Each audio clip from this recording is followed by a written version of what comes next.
ഉത്തര കൊറിയയിൽ നിന്നും കടന്നു വരുന്ന ഏത് വാർത്തയും ലോകം പൂർവമായിട്ടാണ് കാണുന്നത്.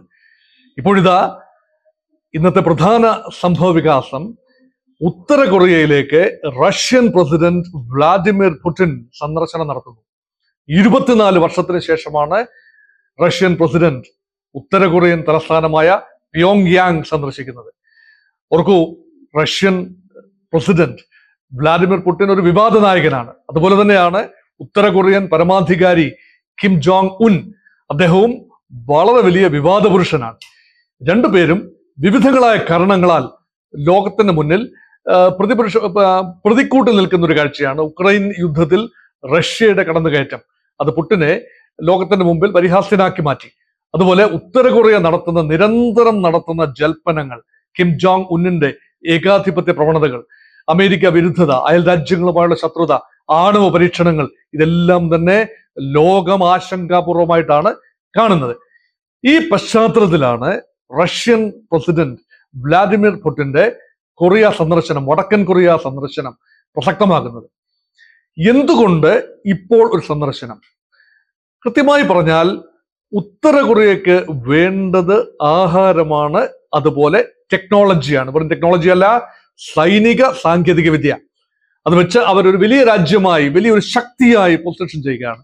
അമേരിക്കയെ വിറപ്പിക്കാൻ തക്ക ആണവ മിസൈലുകൾ ഉൾപ്പെടെ വിന്യസിച്ചുകൊണ്ട് ആണവ പരീക്ഷണങ്ങൾ, മിസൈൽ പരീക്ഷണങ്ങൾ, ദീർഘദൂര ബാലിസ്റ്റിക് മിസൈൽ പരീക്ഷണങ്ങൾ, ഈവൻ ഇന്റർ കോണ്ടിനെന്റൽ ഭൂഖണ്ഡാന്തര ബാലിസ്റ്റിക് മിസൈലുകൾ ഉൾപ്പെടെ വടക്കൻ കൊറിയയുടെ പരിഗണനയിലുണ്ട്. നിരന്തരം മിസൈൽ പരീക്ഷണങ്ങൾ നടക്കുകയാണ്. പക്ഷെ കൊറിയ ഒരു ആണവ ശക്തി ആണോ എന്ന് ചോദിച്ചാൽ ഒരു പക്ഷേ പൂർണ്ണമായി ആണവ ശക്തിയാണെന്ന് പറയാനാവില്ല. പക്ഷെ ആണവ സാങ്കേതിക വിദ്യ കൊറിയ സോഴ്സ് ചെയ്തിട്ടുണ്ട് എന്നാണ് വിശ്വാസയോഗ്യമായ വിവരം. അങ്ങനെയെങ്കിൽ റഷ്യക്ക് എന്താണ് വേണ്ടത്? റഷ്യക്ക് വേണ്ടത് ആയുധങ്ങളാണ്, അമ്യൂണിഷൻസ് ആണ്. ഉക്രൈനുമായി ഇപ്പോഴും നടന്നുകൊണ്ടിരിക്കുന്ന യുദ്ധത്തിൽ റഷ്യക്ക് പിടിച്ചു നിൽക്കണമെങ്കിൽ ആയുധങ്ങൾ വേണം.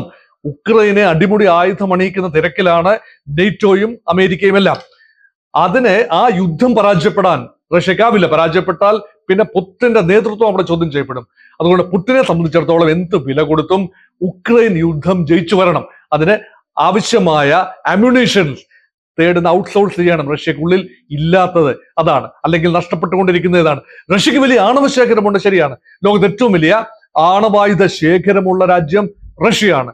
6000-ഓളം ആണവ ബോംബുകളാണ് റഷ്യക്ക് കൈവശമുള്ളത്. മറ്റ് ലോകത്തെല്ലാ, അമേരിക്ക ഉൾപ്പെടെയുള്ള മറ്റെല്ലാ ലോകരാജ്യങ്ങളും ചേർന്നാൽ ഏതാണ്ട് അത്രയും ആണവ ബോംബുകൾ മാത്രമേ ഉണ്ടാവൂ. അതുകൊണ്ട് പക്ഷെ റഷ്യക്ക് ആണവായുധങ്ങൾ അങ്ങനെ ഉപയോഗിക്കാനാവില്ലല്ലോ.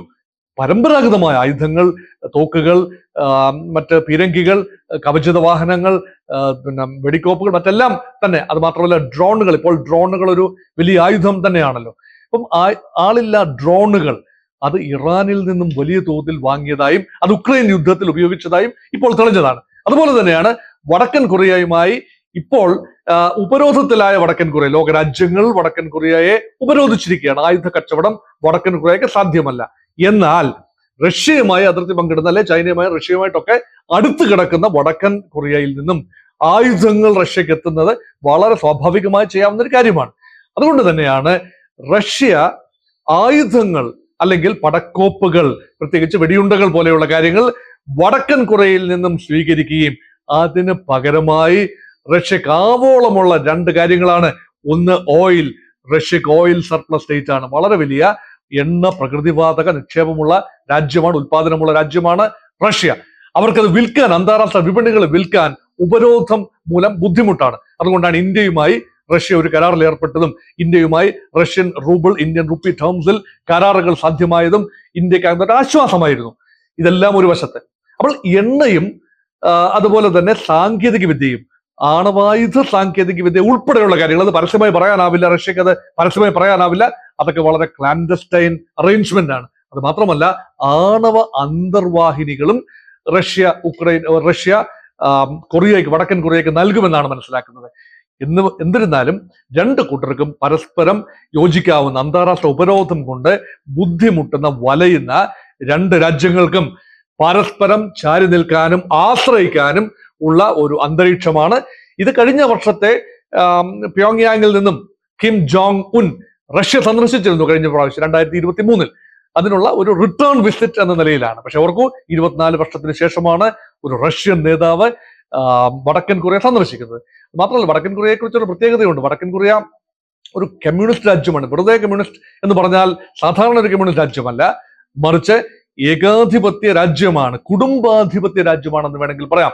വടക്കൻ കൊറിയയുടെ എക്കാലത്തെയും നേതാവ് അല്ലെങ്കിൽ മരിച്ചു പോയതിനു ശേഷവും വടക്കൻ കൊറിയ പെർമനന്റ് പ്രസിഡന്റായി വെച്ചിരിക്കുന്നത് കിം ഉൽ സങ്ങിനെയാണ്. അതായത് ഇപ്പോഴത്തെ പ്രസിഡന്റ് കിം ജോങ് ഉന്നിന്റെ മുത്തച്ഛൻ. പിതാവും പ്രസിഡന്റ് ആയിരുന്നു, കിം ജോങ് ഇൽ. അദ്ദേഹത്തിന്റെ കാലത്താണ് കഴിഞ്ഞ പ്രാവശ്യം 2000 പുടിൻ പ്രസിഡന്റ് ആയതിനു ശേഷം ആദ്യം പ്യോങ്യാങ് സന്ദർശിക്കുന്ന ആ സമയത്താണ്. അതുകൊണ്ട് ഈ രാജ്യങ്ങളും തമ്മിലുള്ള ബന്ധം ഉറപ്പിക്കപ്പെടുമ്പോൾ ലോകം ആശങ്കയുടെ മുൾമുനയിൽ നിൽക്കുന്നത് സ്വാഭാവികം. പ്രത്യേകിച്ച് ലോക സമവാക്യങ്ങളിൽ മാറ്റം വരുന്നു. ഇവിടെ സൗദി അറേബ്യ അമേരിക്കയുമായുള്ള പെട്രോ ഡോളർ കരാർ ഈ കഴിഞ്ഞ ആഴ്ച അവസാനിപ്പിച്ചിരുന്നു. 50 വർഷത്തെ കരാറിന് ശേഷം സൗദി അറേബ്യ അവസാനിപ്പിച്ചു ആ കരാർ. അതിനർത്ഥം എന്താണ്? സൗദി അറേബ്യക്ക് ഇനിയിപ്പോൾ ഡോളർ ടേംസിൽ കച്ചവടം നടത്തേണ്ട കാര്യമില്ല. സ്വന്തം കറൻസിയിലോ ഇതര രാജ്യത്തിന്റെ കറൻസിയിലോ കച്ചവടം നടത്താം, എണ്ണ കച്ചവടം നടത്താം. അമേരിക്കയ്ക്ക് ലോക വിപണികളിലുള്ള അല്ലെങ്കിൽ കറൻസി വിപണിയിലുള്ള അപ്രമാദിത്വം ചോദ്യം ചെയ്യപ്പെട്ടിരിക്കുന്ന ഈ കാലത്ത് ചൈനയും റഷ്യയും തമ്മിൽ സൗഹൃദമുണ്ട്, റഷ്യയും ഇറാനും തമ്മിൽ സൗഹൃദമുണ്ട്. ചൈനയും റഷ്യയും ഇറാനും നോർത്ത് കൊറിയയും എല്ലാം തന്നെ അമേരിക്കയുടെയും നെയ്റ്റോയുടെയും വിരുദ്ധ പക്ഷത്ത് നിൽക്കുമ്പോൾ ലോകത്ത് ഒരു ശാക്തിക സംഘടനം പടിവാതിൽക്കെത്തി നിൽക്കുന്നു എന്ന് പലരും വിചാരിക്കുന്നു. അതുകൊണ്ട് വളരെ ഉദ്വേഗജനകമായ ഒരു ലോക സുരക്ഷാ അന്തരീക്ഷത്തിലേക്കാണ് പുടിന്റെ പ്യോങ്യാങ് സന്ദർശനം ലോകത്തെ കൊണ്ടുചെന്ന് എത്തിച്ചിരിക്കുന്നത്.